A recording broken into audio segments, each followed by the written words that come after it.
Rasul. Beriman kepada para Rasul juga yang paling pokok adalah beriman kepada 4 hal.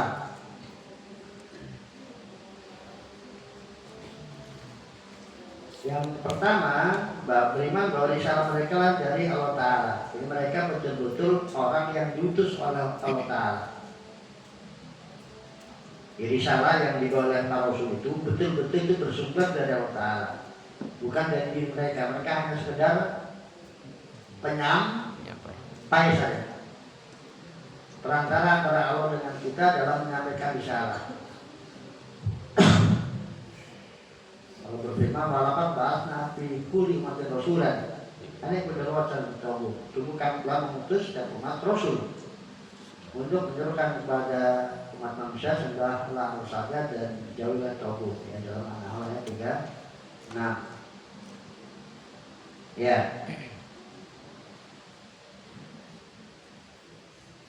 Itu yang pertama. Kemudian yang kedua, beriman kepada nama-nama mereka secara terperinci yang sudah kita ketahui, ada informasinya, dan secara global yang kita belum dapat informasinya. Ya, bahwa Nabi dan Rasul jumlahnya banyak.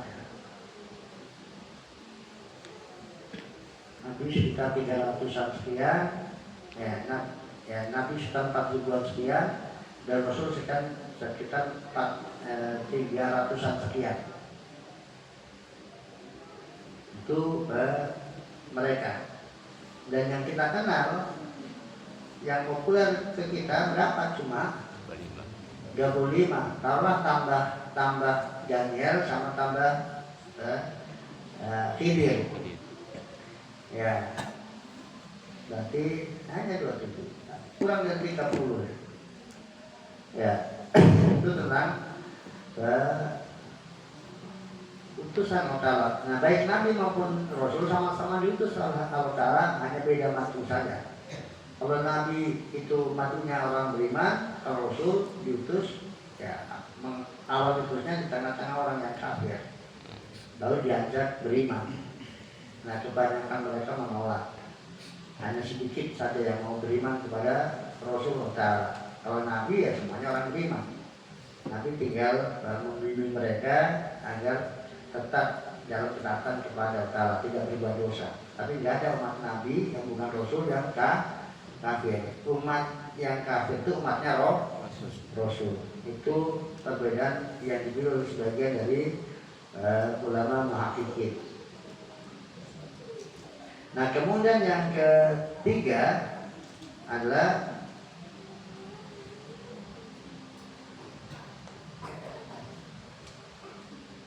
membenarkan semua informasi yang datang dari Rasul, siapapun dia Rasulnya. Jadi setiap Rasul Ta'ala itu pasti menyampaikan informasi yang benar. Tidak ada informasi yang keliru sama Rasul. Nah, hanya saja untuk hari ini informasi dari Rasul itu yang bisa kita pastikan benarnya kalau dinukil oleh Allah Ta'ala dalam Al-Quran atau dinukil oleh Nabi SAW dalam hadis beliau. Kan Allah sering kadang menyampaikan apa yang dikatakan oleh Musa, Ibrahim, sebagainya. Nah, itu pasti ya begitu. Tapi dulu Ibrahim mengatakan begini, Musa begini, Nuh begini, itu pasti benar.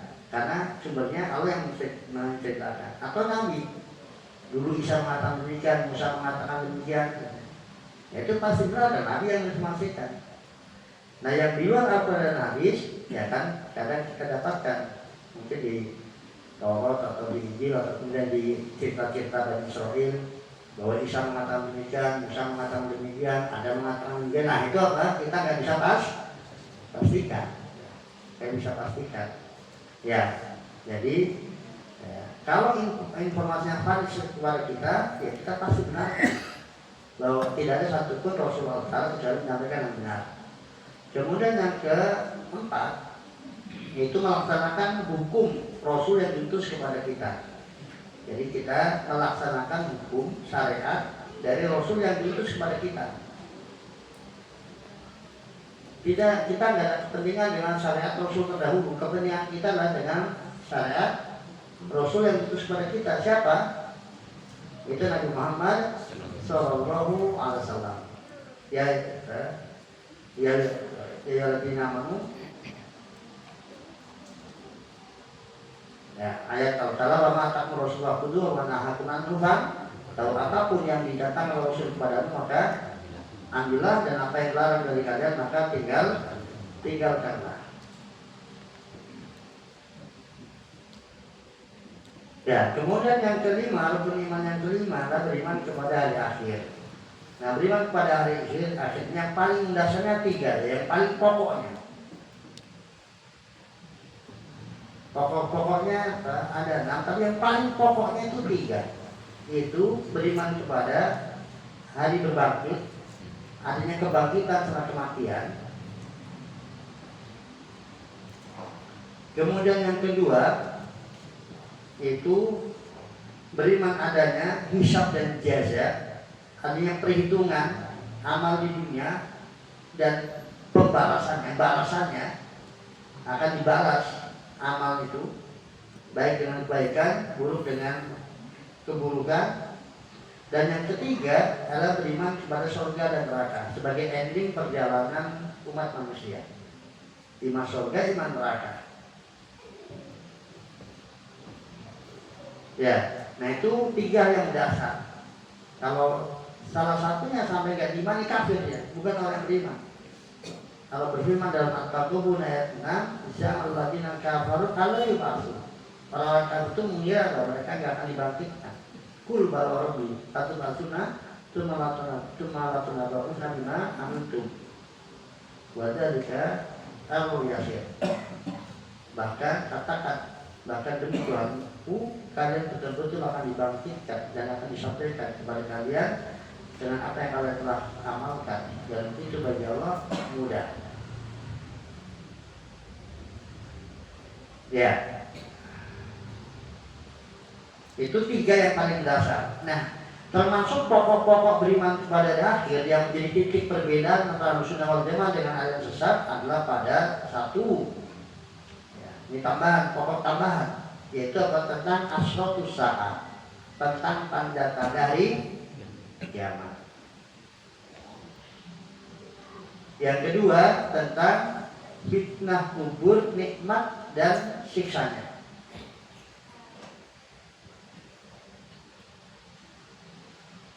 Yang ketiga tentang detail peristiwa setelah berbangkit dari kubur, dari adanya mizan, timbangan, kemudian adanya sirat, adanya haud, adanya syafaat. Nah, ini di sana terjadi titik-titik perbedaan. Nah, kita untuk menjadi bagian dari Ahlussunnah wal Jamaah harus benar dalam 6 tadi berarti. Dalam keyakinan adanya berbangkit, adanya hisab dan jaza, kemudian adanya surga dan neraka, plus terkait dengan tanda-tanda hari kiamat, kehidupan alam barzah, dari pertanyaan kubur serta nikmat dan adabnya, dan juga peristiwa demi peristiwa yang akan dialami oleh manusia dari bangkit dari kubur sampai kemudian masuk surga atau masuk neraka. Itu ada peristiwa di sana yang diinformasikan oleh Allah dalam Al-Quran atau oleh Nabi dalam hadisnya. Nah, itu semuanya harus kita imani apa adanya. Ya, kemudian yang terakhir adalah beriman kepada takdir. Ini juga untuk benarnya beriman kepada takdir, beriman kepada 4 hal. Yang pertama, beriman kepada ilmu Allah Ta'ala. Artinya Allah sudah mengetahui segala sesuatu sebelum mewujudkannya. Karena ilmu Allah Ta'ala luas, mencakup apa yang sudah terjadi, yang akan terjadi, dan yang tidak akan terjadi, bagaimana saat ini terjadinya. Itu dalam cakupan ilmu Allah Ta'ala. Itu yang pertama. Kemudian yang kedua adalah beriman kepada penulisan takdir.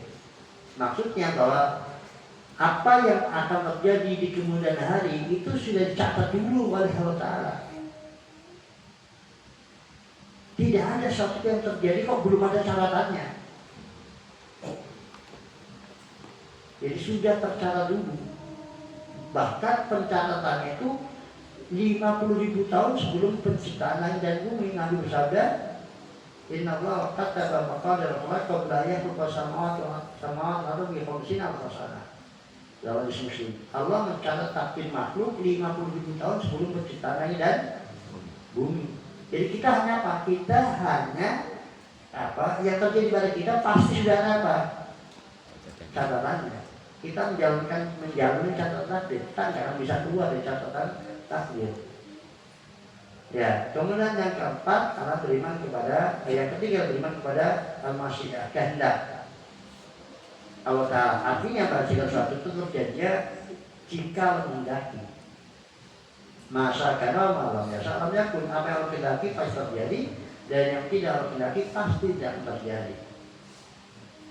Kemudian yang terakhir beriman kepada penciptaan al-khalq. Maksudnya bahwa segala sesuatu diciptakan oleh Allah Ta'ala. Maksudnya seluruhnya, baik zatnya, bendanya, maupun sifat yang melekat padanya, seluruh aktivitasnya itu diciptakan oleh Allah Ta'ala. Allah khalaqakum wa ma ta'malun. Allah khalaqakum wa ma ta'malun. Allah telah mencipta kalian dan apa yang kalian perbuat. Ya, tetapi harus kemudian dipahami dengan baik bahwa takdir itu tidak sama dengan pemaksaan. Setiap kita diberikan apa? Diberikan pilihan, kehendak dan kemampuan. Jadi diberikan pilihan dan kemampuan. Meskipun ya, apapun yang kita kendaki tidak akan keluar dari apa yang dikehendaki oleh Allah Ta'ala. Wa ma tasyauna illa ayyasha Rabbul alamin. Tidaklah apa saja yang kalian kehendaki, tidaklah kecuali apa yang dikehendaki oleh Rabbul alamin. Yang mungkin kita punya berkehendak sementara bertentangan dengan kehendak Allah Ta'ala, maksudnya kehendak secara takdir. Dan hendaknya kita juga memiliki pemahaman yang benar tentang bahwa di sana ada kehendak secara takdir dan kehendak secara syar'i. Nah, yang kedua-duanya adalah bersumber dari Allah Ta'ala dan berjalan secara selaras. Nah, kita akan diminta pertanggungjawaban terkait dengan apakah kita sesuai dengan yang dikehendaki oleh Allah syariat atau tidak. Kita tidak akan diminta pertanggungjawaban terkait dengan apa yang Allah kehendaki secara takdir. Tetapi yang kita akan diminta pertanggungjawaban adalah apa yang Allah kehendaki secara syariat. Dan kita tahu itulah yang ada dalam Al-Quran dan As-Sunnah. Perintah dan larangan itu kehendak Allah kepada kita, yang kita mesti mewujudkannya, mengikuti kehendak tersebut. Itu akan diminta pertanggungjawaban. Dan Allah nggak akan ditanya mengapa menakdirkan dan itu. Lalu soal amayat al-wahum bisa Allah nggak tanya apa yang dia berbuat, tapi mereka yang akan diminta tanggung jawab atas apa yang mereka berbuat. Ya, nah demikian ikhwan rahimahullah sebagai penutup. Ya, penutup dulu, pertanyaan dulu. Ya, mau ada pertanyaan untuk cukup? Kalau ada pertanyaan, saya buka pertanyaan. Setelah itu saya tutup dengan kata penutup. Kalau kemudian tidak ada pertanyaan, maka saya tutup dengan kata oleh pertanyaan. Silakan. Assalamualaikum warahmatullahi wabarakatuh. Waalaikumsalam. Baik. Laisa kami selebih. Saudara sebelah tentang mukhalafatul hawadits. Baik. Meyakini Allah itu di atas arsy itu berarti menyamakan Allah dengan makhluk. Baik. Karena yang menempat, yang membutuhkan tempat itu makhluk. Ya, baik. Dan seterusnya. Barakallahu fiik. Ya.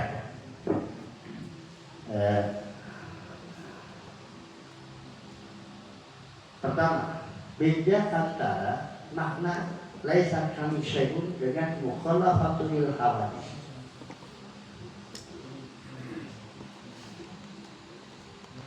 Mereka memaknai mukhalafatul hawadits, pemilik ya, ini kelompok sebelah itu mukhalafatul hawadits itu segala sifat yang mereka pahami itu berarti seperti yang ada dari makhluk, maka harus dibersihkan dari Allah Ta'ala. Itu makna mukhalaful hadis. Artinya segala hal yang itu dianggap hal yang baru atau dianggap seperti yang dimiliki oleh makhluk, maka harus dibersihkan.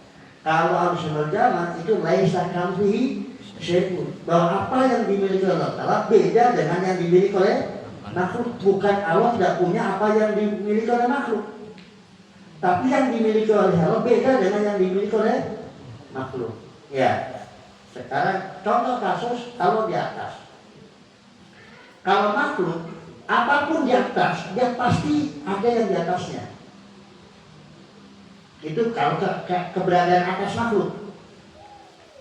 Siapapun makhluk kalau di atas pasti ada di atasnya. Dia menempati ruang. Itu kalau makhluk. Nah, makhluk yang tertinggi siapa? Apa? Ars. Itu makhluk tertinggi. Ya. Berarti ada yang di atasnya. Siapa? Siapa? Hah? Yang menciptakan Allah. Maka Allah maha tinggi, Allah di atas, tapi dia di atas segalanya. Nggak sama dengan makhluk. Kalau makhluk berada di atas, dia pasti ada tempat. Dia butuh tempat untuk bertenggernya dia. Ruang, yaitu makhluk dari Allah Ta'ala. Kalau kemudian sudah selesai makhluk, yang tertingginya ars, ada nggak makhluk di atas ars? Ada nggak makhluk di atas ars? Nggak ada. Nah, kalau kita di atas ars, mana tempat bagi roh kita? Mana dia butuh tempat? Dia nggak butuh tempat. Keberadaan dia itu setelah tuntas seluruh makhluk, mana butuh tempat? Kalau tempat itu maksudnya makhluk. Kalau makhluk iya. Nah, itulah sama-sama di atas tapi beda. Kalau nggak sama dengan makhluknya. Dan demikian juga dalam tadi pendengaran. Kita punya pendengaran tidak? Antum beriman kalau punya pendengaran? Beriman? Beriman. Apakah berarti Allah sama dengan antum? Tidak.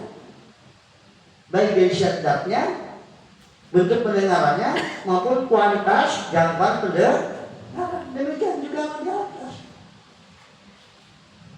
Apa susahnya sih? Apa susahnya? Terus jeleknya apa kalau Allah di atas katanya? Apa nilai kekurangan Allah kalau Allah di atas seluruh makhluknya? Apa nilai kekurangannya? Butuh tempat loh. Siapa yang bilang butuh tempat? Yang itu yang bilang butuh tempat. Kan sudah nggak ada tempat. Namanya sudah tuntas makhluknya. Di atasnya ada sudah tidak ada siapa-siapa selain siapa? Allah Ta'ala. Allah butuh apa di situ? Mungkin butuh di situ. Makanya kan apa jeleknya kalau Allah di atas seluruh makhluknya? Apa kekurangannya? Coba mohon yang sekarang masih berpikir, sebutkan kepada saya apa kekurangan Allah dengan Allah ada di atas makhluknya?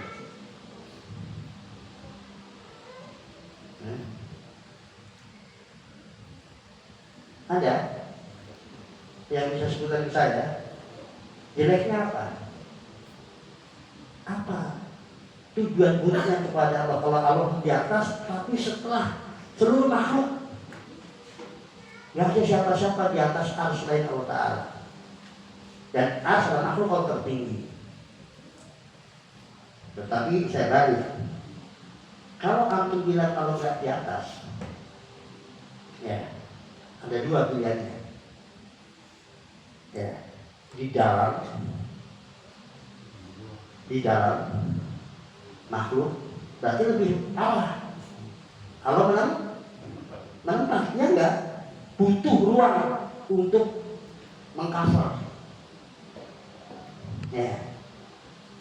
Oh enggak, dia enggak di dalam, enggak di luar, ya enggak ada namanya. Enggak di dalam alam dan enggak di luar alam, enggak menempatkan manusia, enggak ada itu namanya. Hanya ada dua, di dalam alam atau di luar alam. Kalau di dalam alam lebih bahaya, berarti alam dikangkangi oleh alam. Itu antum yang bilang alam menempat, kalau bilang alam ada di mana-mana.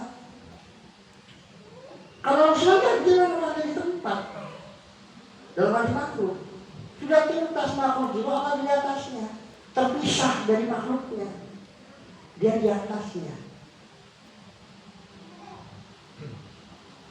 Ya, kalau Anda bilang Allah ada di mana-mana, itu penghinaan kepada Allah Ta'ala. Ya, Anda bisa ditanya, enggak. Terus katanya di mana-mana. Ya maksudnya di situ udah, terus mana? Kalau enggak, ya enggak menempat. Lah terus di mana? Sampai di mana dah? Di mana-mana berarti ada di apa? Di hal-hal yang kotor juga ada di situ. Enggak kan?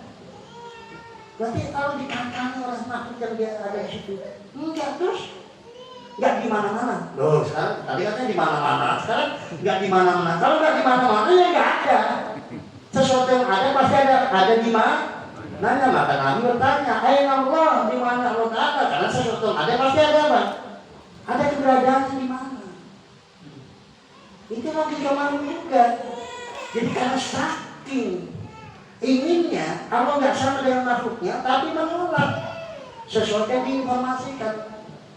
Jadi yakinnya Allah nggak sama dengan apapun juga, tapi terima setiap informasi. Lalu katakan Allah tidak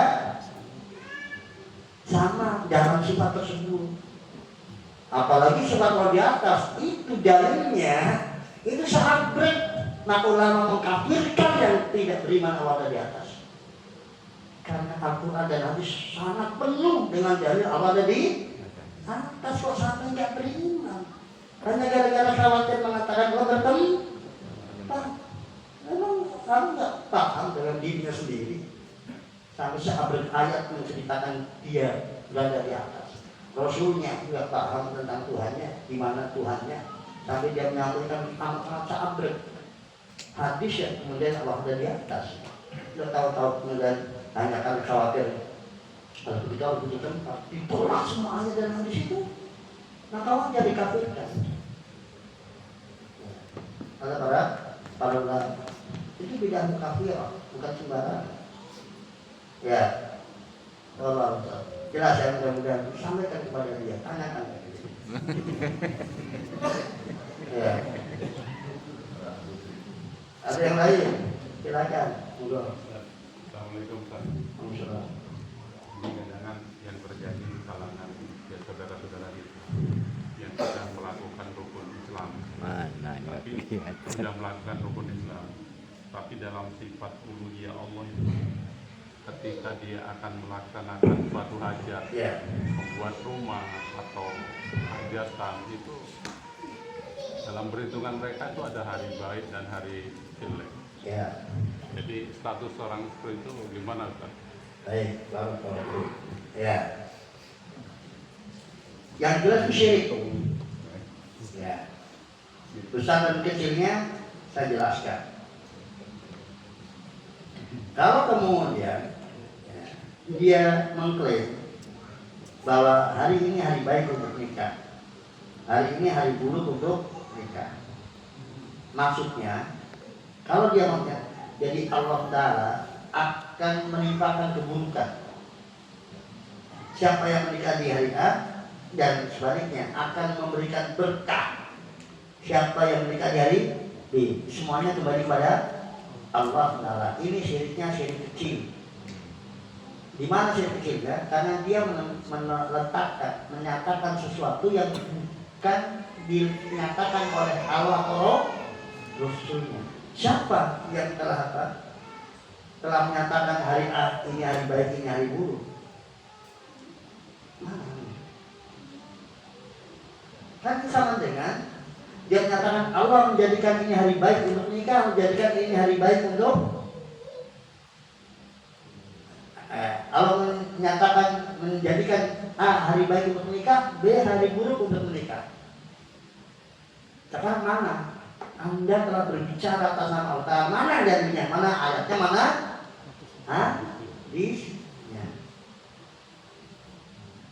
Ya, itu ya dari nenek moyang. Berarti agama nenek moyang. Anda muslim atau nenek moyang? Soalnya kejadian banyak orang nikah yang selalu juga banyak kok. Yang hari itu nikah, yang katanya hari celaka, tapi hari nikah hari itu dan kemudian sukses itu juga banyak. Tonnya beda kan? Yang motornya sama persis, bukan berbeda nasibnya. Ya, itu syiriknya syirik kecil. Tapi kalau kemudian hari punya kemampuan, jadi hari waktu ini punya kemampuan cara mandiri, menciptakan kebaikan atau menciptakan keburukan. Kamu nggak ikut campur. Jadi waktu itu punya kemampuan menjadikan baik atau buruk. Itu syiriknya syirik akbar karena tadi dalam rububiyah. Dalam rububiyah. Dia pilih mau pilih syirik asgar atau syirik akbar. Ya, pilihlah ahlus sunnah muwahhid. Enggak ada unsur syiriknya. Ya, nikah kapan saja, yang penting ada biayanya. Kalau ada biayanya, itu yang ada nikah kapan saja. Yang kira-kira yang diundang pada hadir, jangan tengah malam nih karena nantinya. Waktunya lo bebas kapan saja ya. Nggak ada bahwa bulan besar, bulan bagus untuk nikah, nggak ada. Itu dari mana? Maka hati-hati Anda itu mengapa mantunya di bulan besar. Jangan-jangan terpengaruh itikot itu. Ya, nah ini masuk bulan Suro ini, nggak berani menikahkan. Ada apa? Ya, daripada nanti kalau yang mau hadir, ya udah nggak apa-apa lah. Pertimbangannya kan, daripada nanti orang pada nggak mau hadir, nanti apa? Ya, nggak meriah. Ya nggak apa-apa. Tapi jangan karena ini bulan Muharram, bulan Suro. Maka para pedagang kue dan sebagainya ini agak prihatin kalau bukan bulan Suro. Jangan ke sana untuk hajatan. Maka saya bilang itu, saya pedagang kue dulu. Kalau sudah bulan Muharram, udah puasa banyak. Ya nggak ada sekali pesanan untuk hajatan. Padahal kalau kemudian di bulan-bulan besar ini lumayan pesanan kue ya, banyak orang hajatan. Ya, itu satu hukumnya antara syirik asghar atau syirik akbar. Dan syirik asghar ini juga disebut bid'ah mufassiqah.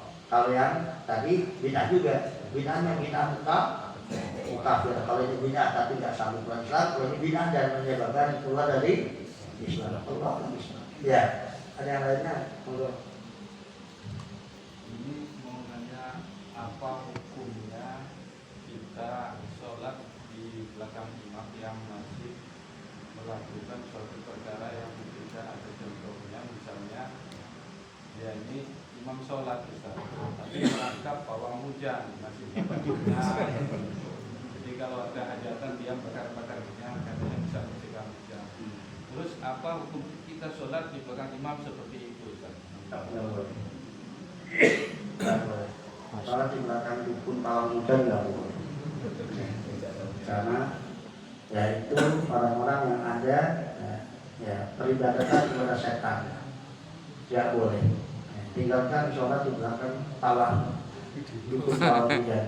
Kalau boleh dukun pijat ya kalau ya nggak boleh. Terlepas kita menghukumi individu itu kafir atau tidaknya, yang jelas tidak boleh sholat itu sholat pada seseorang yang menampakkan perilaku yang itu masuk kategori syirik besar. Karena ada pengabdian kepada roh-roh, pada makhluk, ya. Jelas ada wujud pengabdian kepada selain Allah Subhanahu wa ta'ala. Nah, kalau Ustaznya Nah, Boleh kan kita sholat di belakang itu? kalau sholatnya, Mundur.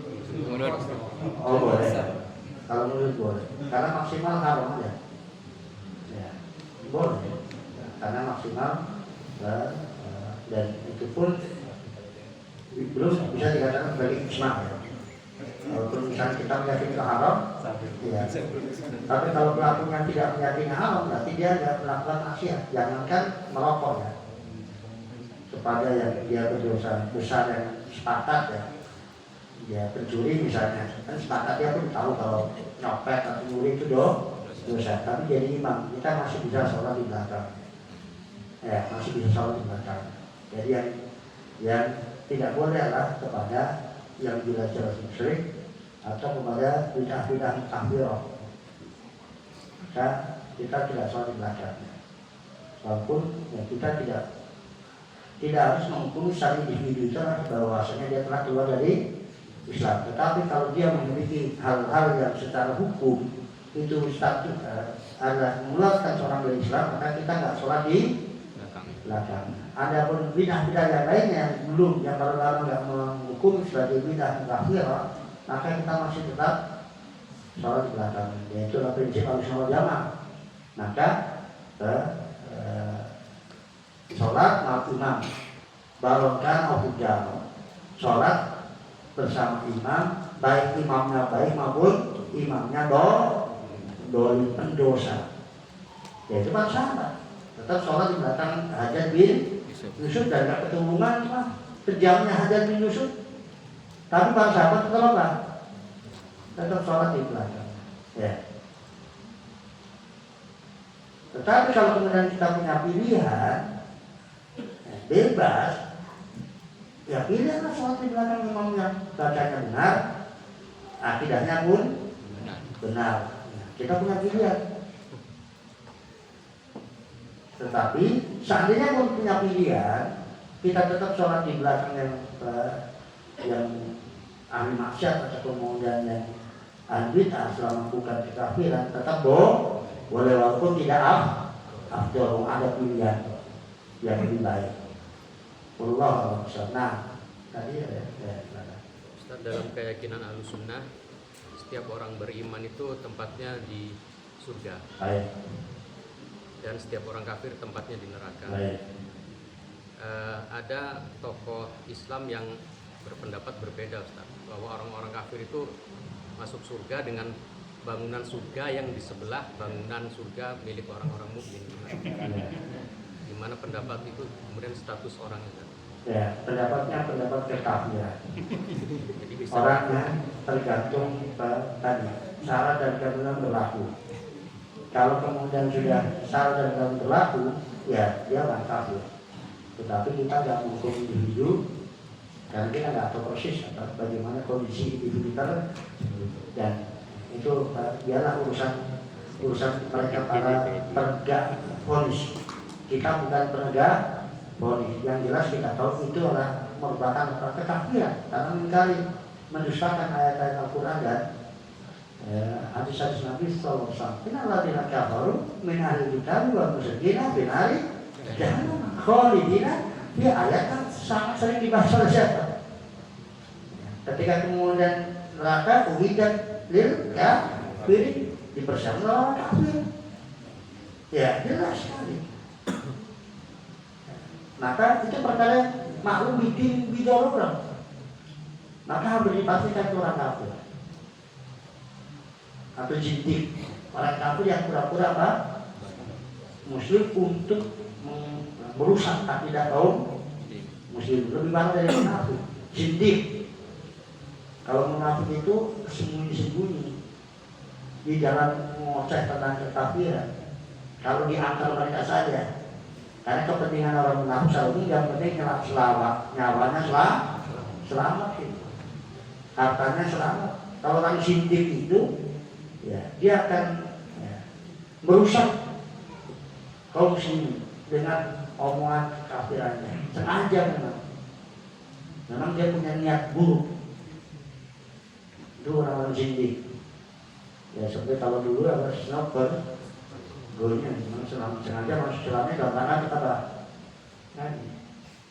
Dan juga mereka yang belum sabar dan sebagainya, orang-orang yang masuk Islam yang mengalami banyak dari sufian, para sufian itu orang zindik yang menyusup di tengah-tengah kaum muslimin untuk membuat kerusakan akidah kaum muslimin. Allah Islam. Nah, ada yang lain?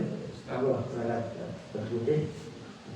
Ustaz mau bertanya, kalau semisal ada seseorang jadi imam, tapi 3 hari yang lalu kita tahu bahwa dia itu minum khamar. Kemudian semisal maghrib tadi kita berjamaah, dia jadi imam, hukumnya gimana?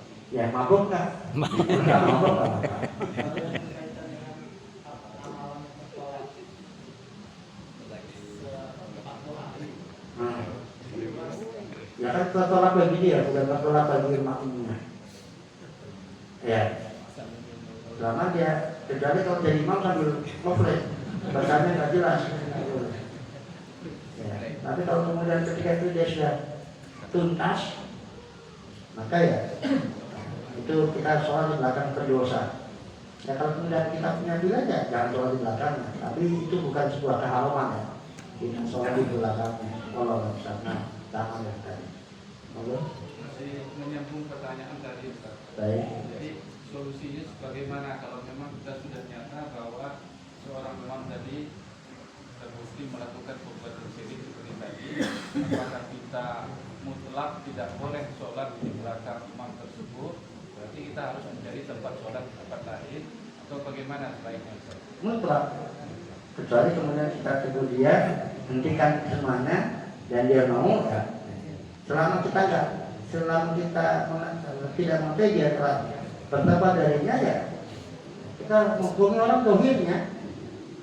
Tapi kalau ternyata udah nggak kata orang enggak, sekarang udah nggak lagi kok, udah tobat begitu. Ya, maka ya nanti apa namanya?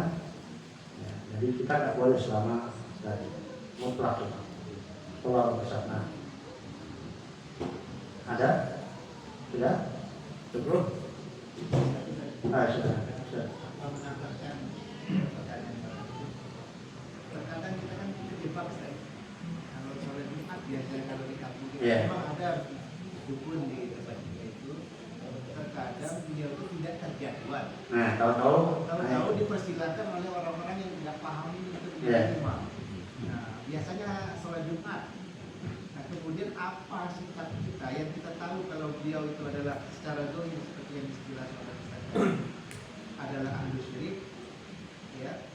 Nah, jadi sikap kita ini apakah kita mengikuti sholat Jumat itu kemudian kita membarik di belakang setelah itu atau seperti apa?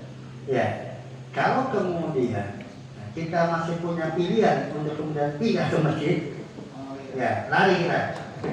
Tahu dia naik mimbar langsung keluar, pindah masjid, ya yang terjangkau. Ya. Kalau tidak memungkinkan, ya sudah pura-pura sholat. Ya ikut nanti sholat pun balik sholat duhur, bukan sholat Jumat ya. Karena sudah ketinggalan kan. Nggak, kan kita nggak ada imam, ya ikut Jumatan namanya, sholat duhur. Tapi yang nanti ya secepatnya kita pindah meskipun masbuk ya, meskipun masbuk. Ya orang paling kutu orang kebuletan paling gitu lah. Orang mengiranya Pak, mungkin pas sudah mau komat kok kemudian kebelet, maka segera kabur. Itu kita anggap aja orang kusnudon sama kita semua. Ada mereka suudon, urusan mereka suudon. Kita yang ngurusi orang gitu. Supaya kita enjoy aja. Ya, cukup. Oh, masih.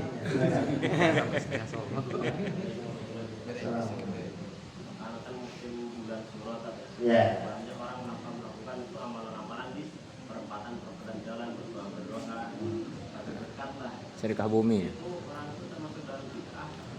Dalam bid'ah pada hukum asalnya sampai kita ketahui keyakinannya. Karena kan mereka melakukan itu semuanya ya dari dohir yang mau sampaikan meminta keselamatan kepada Allah atau bersyukur atas umur panjang mereka sampai nemu tahun baru Islam, ya. Kemudian mereka mengadakan pesta di perapatan. Maka itu. Tetapi kalau dulu di kampung saya syirik akbar, karena mereka kemudian mempersembahkan ada sesajen yang dipersembahkan di waktu untuk roh-roh leluhurnya. Nah, kalau itu berarti syirik akbar. Nah, kalau kita nggak tahu kegiatan mereka apa, ya, maksudnya, maka hukum pertama hukum itu sebagai apa? Beda. Jangan hukum yang beratnya. Syirik akbar. Syirik akbar itu dihukumkan ketika kita tahu persis kondisinya ada. Ketika kita nggak tahu, maka ya ambil yang ringannya. Dan itu ada dua kemungkinan kan. Ada kemungkinan syirik bid'ah atau ada kemungkinan syirik akbar. Nah, ketika melihat dua kemungkinan, kita ambil yang kemungkinan yang ringan. Itu cara menghukum orang. Jangan apa? Yang beratnya. Kaidahnya mengatakan salah menghukum itu lebih berat daripada salah memaafkan. Ya, salah dalam menghukum, memberikan sanksi, menetapkan vonis itu lebih berat pertanggungjawabannya dibandingkan apa? Salah di dalam memaafkan, di dalam memvonis. Ya, itu untuk sesuatu yang masih ada dua kemungkinan. Berbeda kalau tidak ada kemungkinan kecuali satu. Maka kita hukum sesuai dengan ya yang satu tadi, kemungkinan satunya tadi. Allah satu. Lain, ya.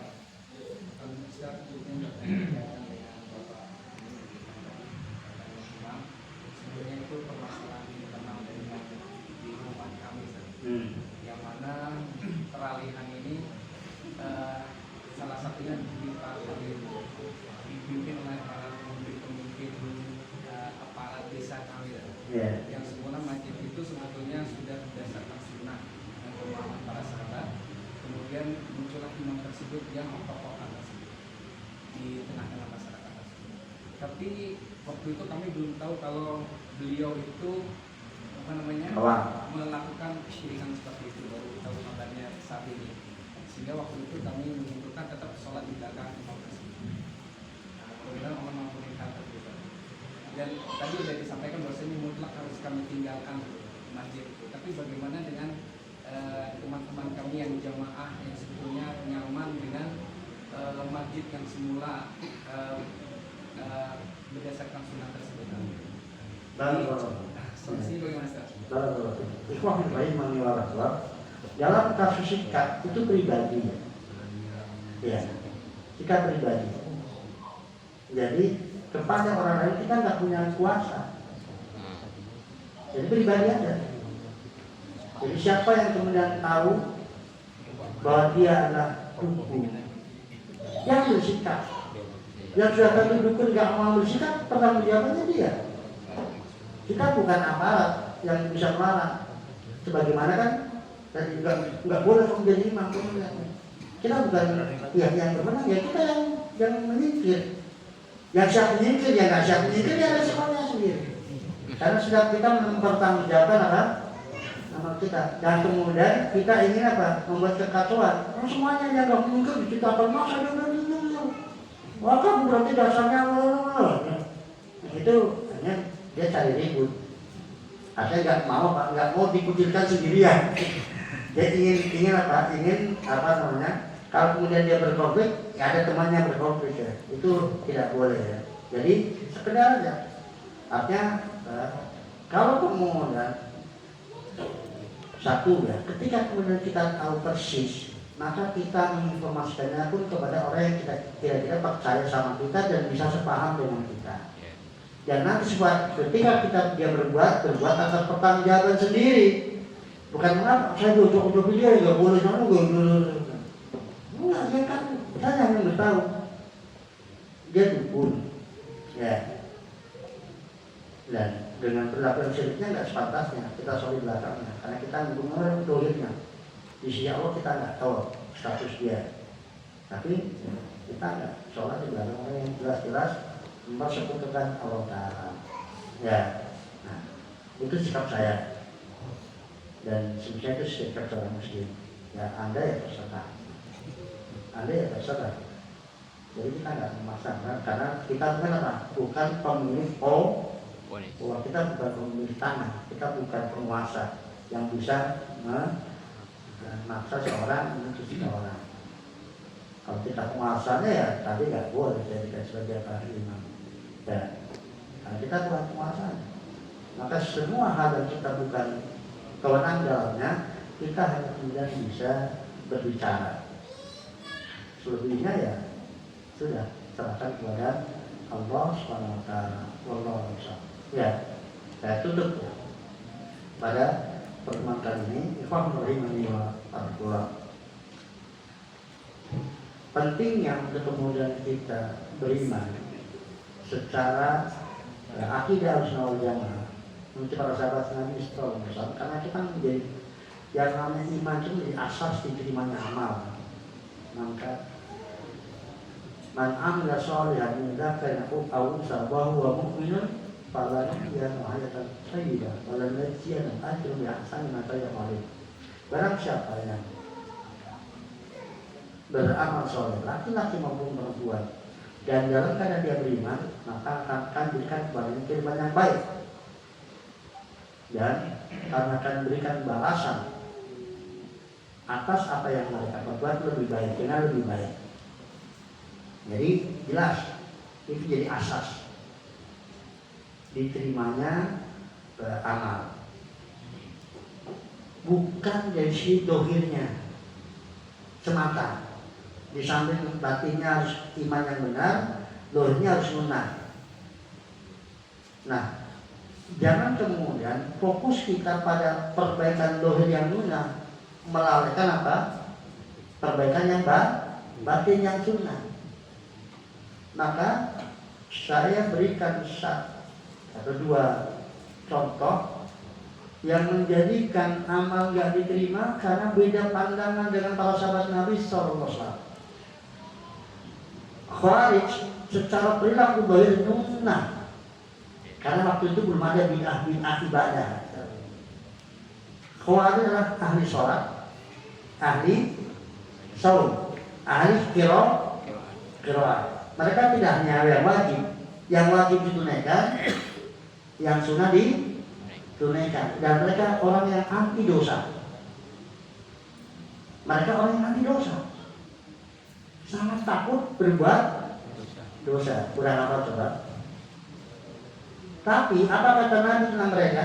Di surga atau di neraka? Di surga atau di neraka? Lah kok bisa? Mereka tidak punya kesalahan sama dohir. Para sahabat mengakui itu.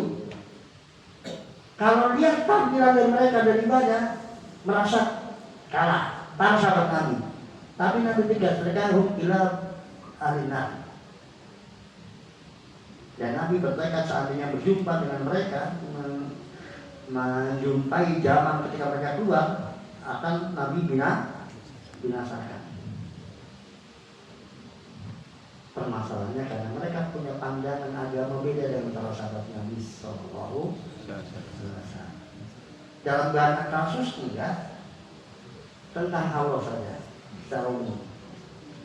Mereka menganggap Allah itu enggak akan mengampuni pelaku dosa besar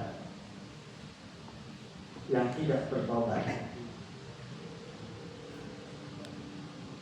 di dunia, dihukumi oleh Allah sebagai orang kafir, di akhirat abadi di neraka gara-gara dosa yang mereka berbuat, berbuat zina, minum khamar atau yang lainnya yang tidak bertobat. Itu kata mereka berseberangan dengan firman Allah dan sabda Rasulnya. Kalau firman Allah dan sabda Rasulnya, di dunia mereka tetap dihukumi sebagai apa?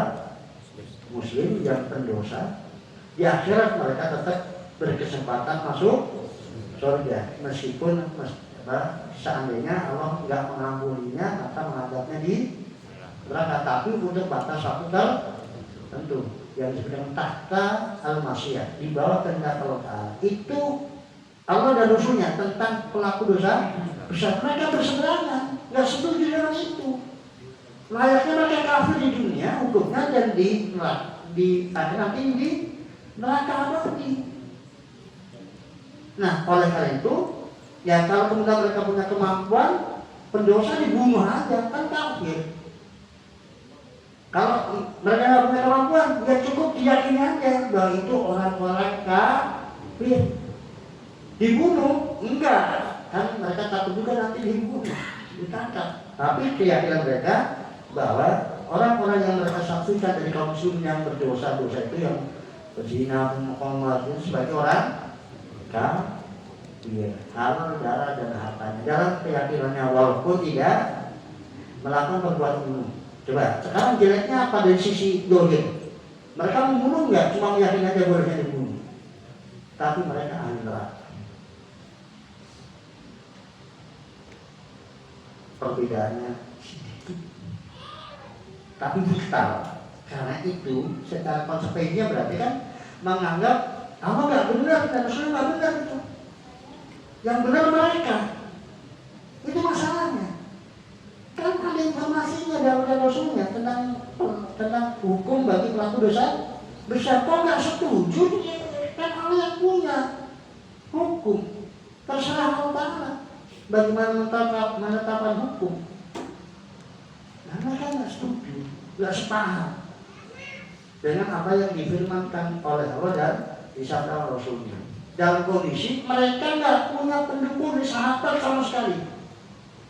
Tidak ada satupun sahabat Nabi yang sepaham dengan mereka. Kalau ada satu sahabat saja mending lah. Masih ada apa? Ada sandaran paham sahabat walaupun satu. Ini nggak ada satupun. Berarti dipastikan paham mereka itu berseberangan dengan paham semua sahabat. Maka mereka bid'ah, sesat. Dan dari sisi jumlahnya, temanya sedikit tidak banyak.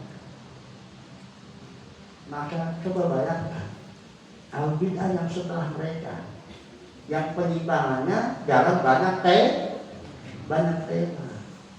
Maka bersihkan kita. Dalam tema apa saja harus sesuai dengan sunnah pemahaman kita. Yang kedua, masih di zaman sahabat, Qadariyah. Bedanya dengan Ahlussunnah wal Jamaah dalam bab takdir saja. Dan awal kemunculan Qadariyah itu tidak beriman bahwa Allah tahu apa yang akan diperbuat hamba. Allah tidak tahu apa yang diperbuat hamba kecuali setelah diperbuat. Kalau manusia berbuat, baru Allah tahu. Sebelum berbuat, Allah tidak tahu. Hanya itu. Tapi apa kata Ibnu Umar tentang mereka? Ahmilu la ana hadahum anfaqum sa'udin dahabat. Maka bilangan hatta yu'minu bil qadar. Sampaikan kepada mereka, kalau mereka punya emas sebesar gunung Uhud, kalau mereka infakkan dan mereka mencari pahala insya Allah, maka mereka akan terima sampai mereka apa? Beriman kepada takdir. Ya, walaupun ahli ibadah bagaimana juga, taat bagaimana juga, tapi keyakinan mereka, kamu nggak tahu apa yang akan mereka perbuat sebelum itu diperbuat. Itu kafir, bidangnya bidang kafir. Cukup untuk membuat mereka kafir tanpa punya penyimpangan yang lainnya, dari satu itu saja. Karena itu pun secara konsekuensinya berarti menolak dan membantah firman Allah Ta'ala yang terkait dengan ilmu Allah yang mencakup segala sesuatu. Itu sudah muncul sementara sahabat masih ada. Nah, itu diantara juga bagaimana para sahabat memandang bid'ah, penyimpangan sedemikian kerasnya Rasulullah dan juga para sahabatnya kepada orang-orang yang menyimpang dalam pemahaman, menyelisih Rasulullah dan para sahabat. Dan itu sesuai dengan yang difirmankan oleh Allah Ta'ala, wa ma yushaqiqir rasul min ba'di ma tabayyana lahu wa yattabi' ghayra sabilil mu'minin fa ma tawalla kursi jahannam masya.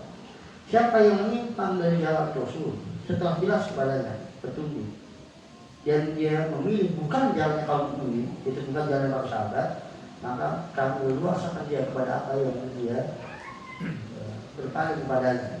Lalu kami akan masukkan dia ke dalam neraka dan neraka tersebut perlu tempat kembali. Itu ancaman siapa saja yang menyimpang di jalan Rasul, maka neraka jahanam tempat kembali. Allah SWT. Jadi demikian, maka pastikan bahwa akidah kita dari A sampai Z itulah akidah Ahlussunnah wal Jamaah. Semua tema yang di sana ada perbedaan antara Ahlussunnah wal Jamaah dengan berbeda, maka pastikan kita berada di barisan Ahlussunnah wal Jamaah. Dan kitab-kitab tentang itu banyak, mudah diakses, mudah dipelajari. Ya, karena perkara jelas dan gamblang, nggak ada yang sulit. Karena akidah tidak ada sulit. Akidah perkara yang paling mudah secara dipahami kalau kemudian dia tidak terkena syubhat di dalam dirinya. Wallahu a'lam. Demikian, semoga bermanfaat bagi kita semuanya. Wassalamualaikum warahmatullahi wabarakatuh.